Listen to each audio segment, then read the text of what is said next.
Hey besties, today I'm going to teach you the tips on making the perfect jollof rice. But first things first, you have to get out these ugly pots. This is the OG. This is what you need for the perfect jollof. Let's cook.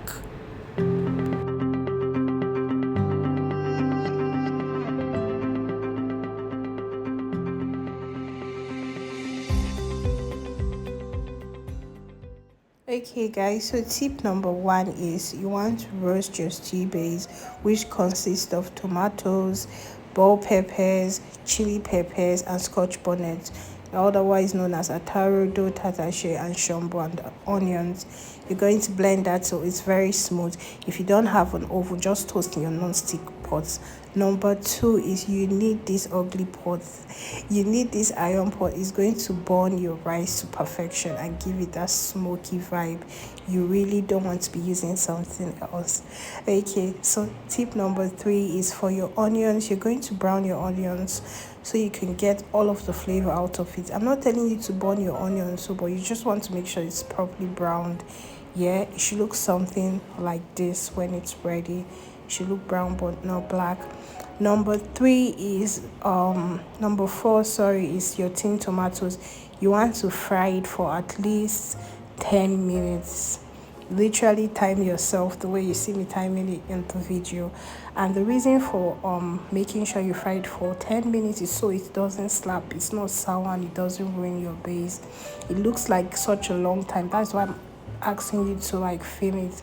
And like the science behind jollof rice is like you skimp on something, you get what you don't like. So yeah, fry it for 10 minutes. Then you're just going to be adding in your stew base that you already blended and give it a nice toss from side to side. I also like to put in my bay leaves so that it can also like just put all of the flavor in the oil before I start to cook the stew. Then I'm just going to season. You don't want to skimp on seasoning. I'm going to be putting in some seasoning cubes. I'm going to go in with some thyme, with some curry. If you're not in Nigeria, I don't know what you're going to call this, but Spice City is a must. It just elevates your soup and stews to a very amazing level. So yeah, adding some Spice City into your mix, and when you're done, that's curry there, you're just going to give it a nice toss. I always like to stir so that all of the ingredients is just in the right portion and they get to know themselves properly, if you get what I mean. Then tip number five is you need very good stock. You need whatever kind of protein you're using, either goat meat or beef or turkey or chicken. You just need very good stock. If you're a vegan or you're vegetarian, good for you. You can also use vegetable stock. I don't know if it will be as good, but yeah. Tip number six, you have to wash your rice till you get rid of all of the excess starch. You can see how white my rice is in this video. This is how your rice should look for the perfect jollof rice. When you put in your rice, you're going to stir it properly to combine. Make sure like everything is getting to know themselves. Can you see the color of my onions? That's how your onions should look.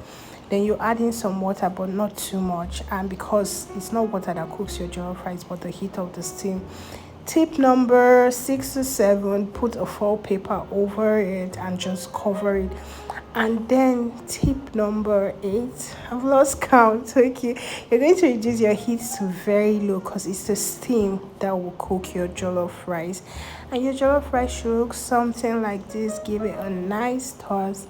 And for the final step, when your rice is ready, before you toast it or smoke it, just go in with some fresh onions. It's going to give it a nice crunch and it just elevates the flavor.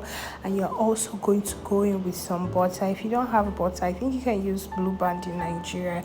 It's a high quality margarine, yeah. And then you're going to give it a little stir. Then you will close your pot to burn on high heat for 5 to 10 minutes. That's where you get that smoky vibe. And I tell you, This is the best jollof you'll ever have. It's money back guarantee. If people don't lick their fingers, come back and tell me to give you your money. Have you learned how to make the perfect party jollof rice? Will you be trying this out? Sound off in the comment section. Since we're having this for Easter, I also stewed my fried turkey. These days, guys, I've been obsessed with turkey. Yeah, I stewed it and it was delicious. I don't like when stuff is too spicy sometimes for the family because not a lot of them enjoy heat. And I also fried some spring rolls, the ones I bought from the store. And plantain is happiness. Love you, like and follow for more content like this. Thank you for all of your support and bye.